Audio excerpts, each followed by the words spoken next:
The scent of ozone and burnt circuits was a familiar perfume in Dr. Eris Thorne's laboratory. Wires snaked across the floor like metallic vines, connecting humming conduits and flickering holographic displays. In the center of it all, suspended in a shimmering force field, was the Chronos engine. His life's work, and potentially, humanity's undoing. Eris, a man whose passion for temporal mechanics burned brighter than any star, had been chasing the whispers of anomalies for years. He believed time wasn't a linear river, but a vast, turbulent ocean with currents and eddies unseen. His colleagues scoffed, calling his theories fantastical, his Chronos engine a glorified toy. But Eris knew. He felt the subtle shifts, the faint echoes of paradoxes that whispered on the fringes of reality. 2 weeks ago, the whispers had become a roar. A localized temporal drift had begun. At first, it was minor.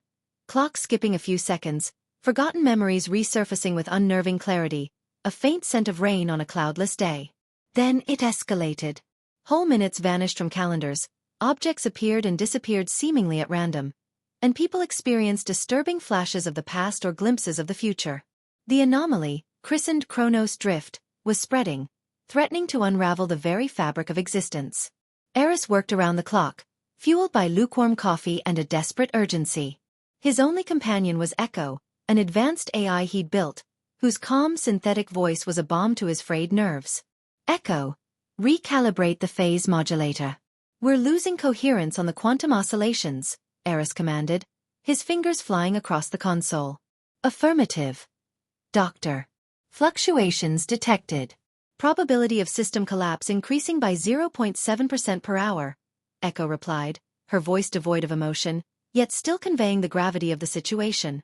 The problem was that Chronos Drift wasn't a simple malfunction. It was a sentient disruption, responding to their attempts to stabilize it with increased intensity. It was learning. Eris theorized that the drift was a temporal entity, an unintended consequence of humanity's ever-growing interference with the natural order. His early small-scale temporal experiments, while seemingly harmless, had inadvertently created a ripple, a tear in the time-space continuum that was now expanding, consuming. He had one last desperate plan, to create a temporal anchor, a focused, stable point in time that the drift could latch onto, effectively isolating it. This anchor would require an immense burst of energy, far more than the Chronos engine could safely handle.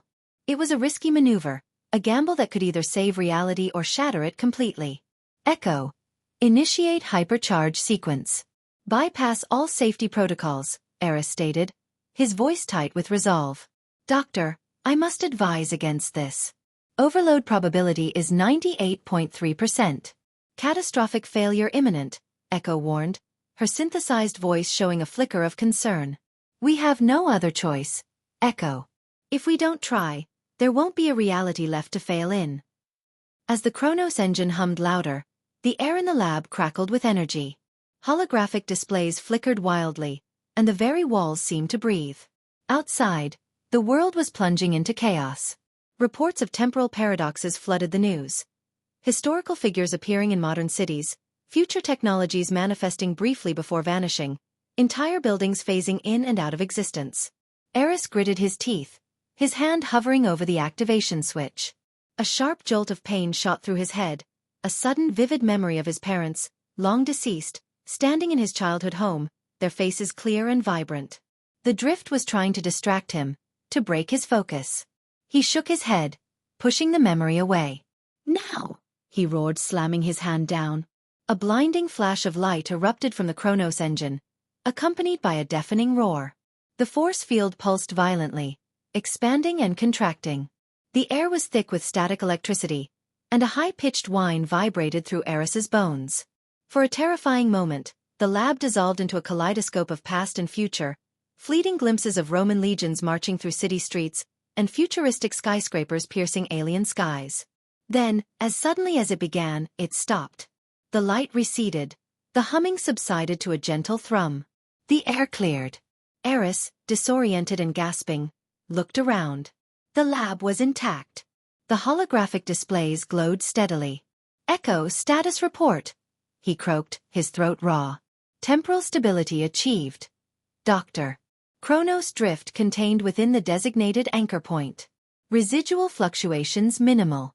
Probability of future paradoxes, negligible, Echo reported, her voice as calm as ever.